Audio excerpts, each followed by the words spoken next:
So, so let's just recap on our goals again, because we have these areas of concern. We have to make sort of a projected within a year's time where do we want him to be in. So that's sort of what we've been talking about, and all of that is going to go in a record. It's called his individual education plan, and so we're talking about it now, and we would like for you to chime in and talk about anything additional you would like to work on for him. Something maybe you saw at home when doing his homework.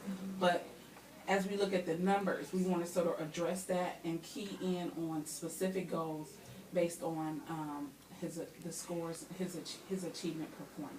Okay, so again, I'm thinking we want to increase his reading level. Yes, the goals that we have set for him are to increase his reading level, increase his sight words, and also we're going to increase the reading level by 1 year, and also increase his his fact fluency, which will enhance and substantiate him more in math. Okay. With saying we want to increase his reading level for a year, what that means is within a year's time. Right now he's in 3rd grade. We want him by the end of this, this time next year, we want him on that fourth grade reading level. Well, really unfortunately at this time he's really reading at 1st grade. So really this time next year we want to be realistic. We want him on 2nd grade level. And so that would include him learning a lot of sight words, because knowing those words are going to help him more easily decode and read faster, obviously, again, going back to the fluency problem that he had. And then once he finishes that, knowing what he read, and so we would then turn around and test his comprehension. And so between knowing how quickly, what we call the fluency, his fluency rate combined with his comprehension, that it's going to tell us we can move him forward in his levels. Okay, so we're really hitting all pieces. I know reading comprehension was a major piece, a major deficit area for him, and so in trying to give him a more holistic, remember I told you all 3 of those pieces of reading go together, tackling that in one goal and breaking that down through different objectives, we're going to be able to really hopefully get all hands around him and fill him up. And then we wanted to, with the fact fluency, because he is sort of inaccurate and not very quick on his just basic computation. Ms. Tyler said that she saw that in class from her doing that daily multiplication facts. Not only do we want him to know multiplication facts, we want him to know going back to his addition facts, 0 to 10. And so if we track that every day, or I'm sorry, maybe weekly, she's obviously doing a daily test in terms of just quickly, it's a fun activity for them at the end of the year on a Sunday. But at the same time, if we do a tracking, a way we can track him, that's what our goal is. It's a way to track him over a year's span time, okay? Then we can really make sure we're monitoring him on a regular basis so that we can get that accuracy up. And once that is fixed, then it's going to bleed over into his problem solving. And his math problem solving, we saw that he was just right. He was within that average range, but just slightly. It was still low. The number was 86. And remember, 85 and between 85 and 100 was average. So he just hit that marker. And so we really think that had a lot to do with his fact fluency, his inaccuracies, just going through basic facts. How would you agree? If you don't have those basics, then you're not going to be successful. Yeah. And then again, like I said, combined with that reading.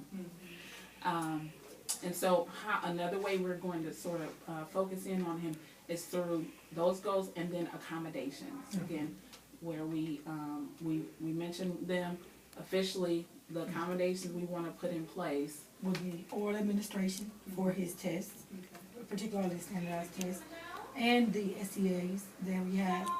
Those are our short cycle assessment tests. And then anchor charts, graphic organizers, we're going to give him those type of supplemental aids in the classroom so that he can always reference them. There'll be a place for them to keep them in that classroom Whether they travel with them, we don't want to risk them getting lost in transition. But he'll have that available. And because he's got that visual strength, Right. so we want to build on that. Yes. Also, preferred seating. I think that would be a very helpful for him, as well as extra time to complete his work. And then working in small groups. So that would be doing all those things and coupling with the goals that we set, the education goals that we've set for him. We're expecting to show some really wonderful, have some wonderful success. Those things you can also do at home. If you look at the back of your report, you'll notice there were some recommendations that were made. Some of these things, they sort of bleed over things you can do at home very easily. They start here and they go on. And something as simple as when you sit down, when he's sitting down to do his work, if he has, or maybe an alphabet chart, to just remember those little letters right there, giving it right to him, and knowing every day he'll have that available. Ms. White can give you to take home not only an alphabet chart, but a multiplication chart. So again, you can work on that at home. Even the prior words list, The the sight sight words, absolutely. and we can just keep them. They're easy to print off, and as well as the some of those education-based websites that we use to supplement.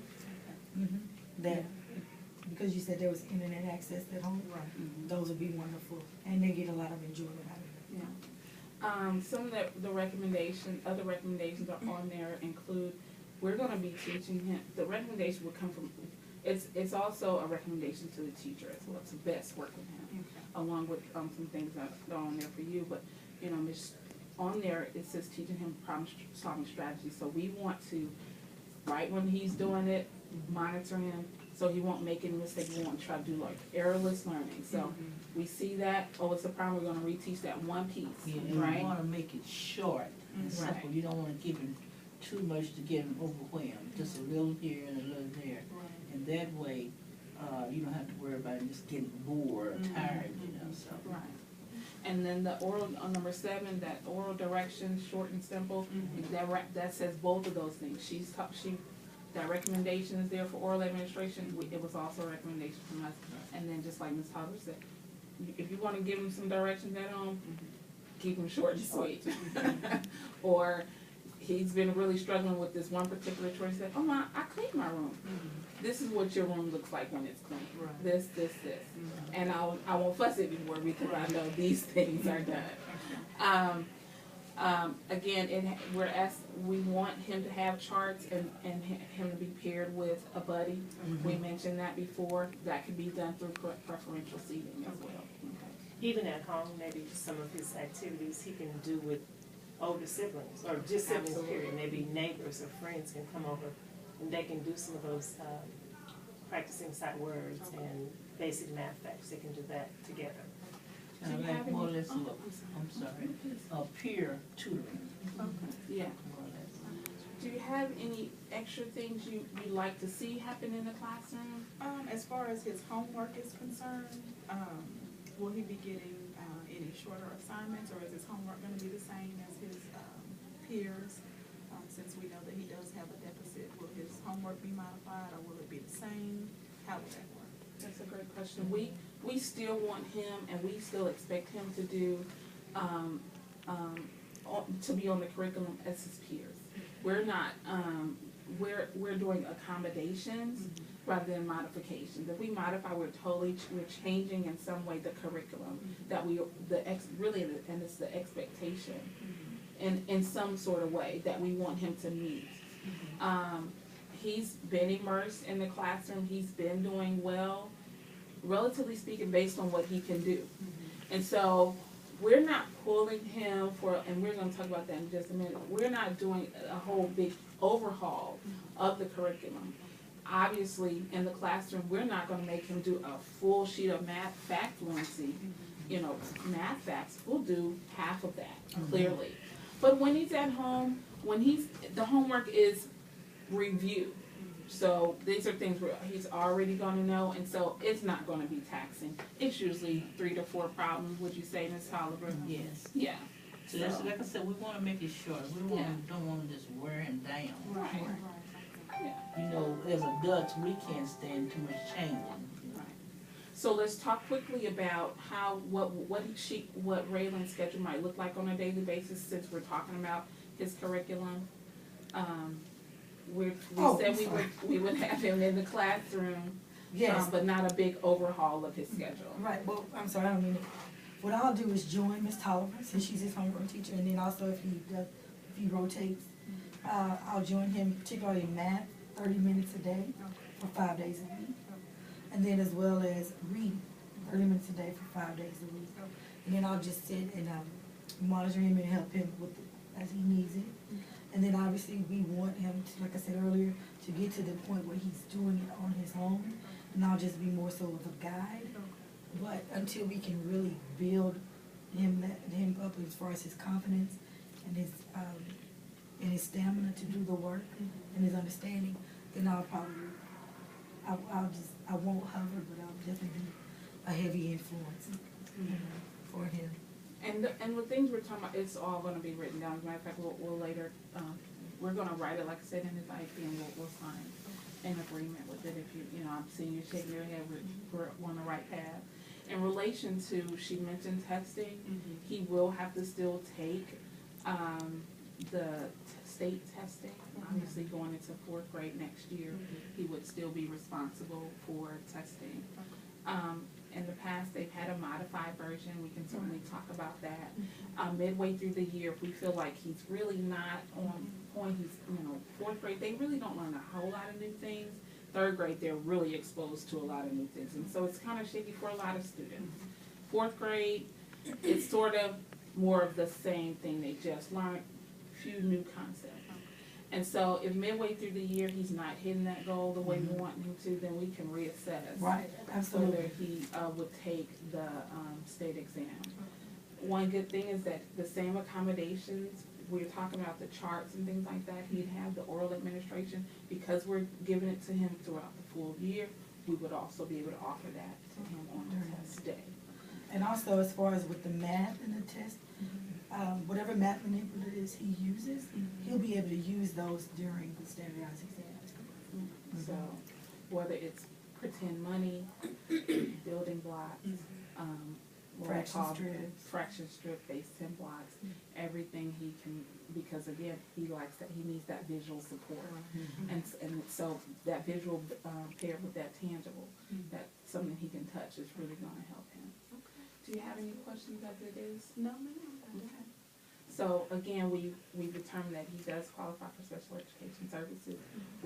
Ms. White will be taking over sort of as his teacher of, not a teacher of record, but his special education teacher. And so she's joining the team, so to speak. We're all a team with his best interests, and so she's joining the team and helping him with his success. Sounds good.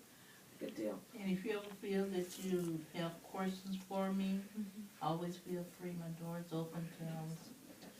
Thank you. And the same goes for me as well. So we'll finish out this school year. Next year, we're assuming he's still going to be here. Yes. Okay. So again, the things she laid foundationally, that same time frame, we're gonna keep even going into his schedule for next year.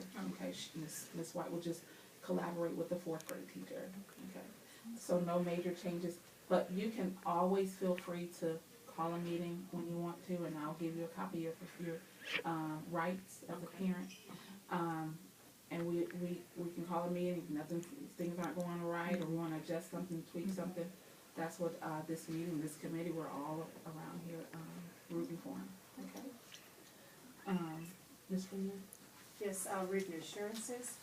The art committee assures that the students being included with regular education peers as much as possible, including academic and developmental areas. One of the goals of the art committee is to meet the student's needs in order that he or she can participate in the general curriculum. All services in the IEP are provided at no cost. However, fees normally charged to students without disabilities as part of general education programs may be charged. Special education services are not based on culture, lifestyle, or lack of education.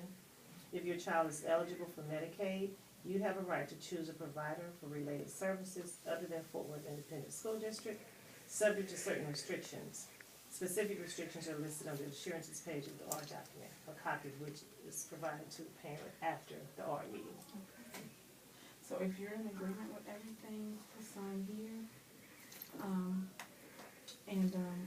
Again, the full plan you will receive, and, that's where we are. Thank you, everyone. Are you gonna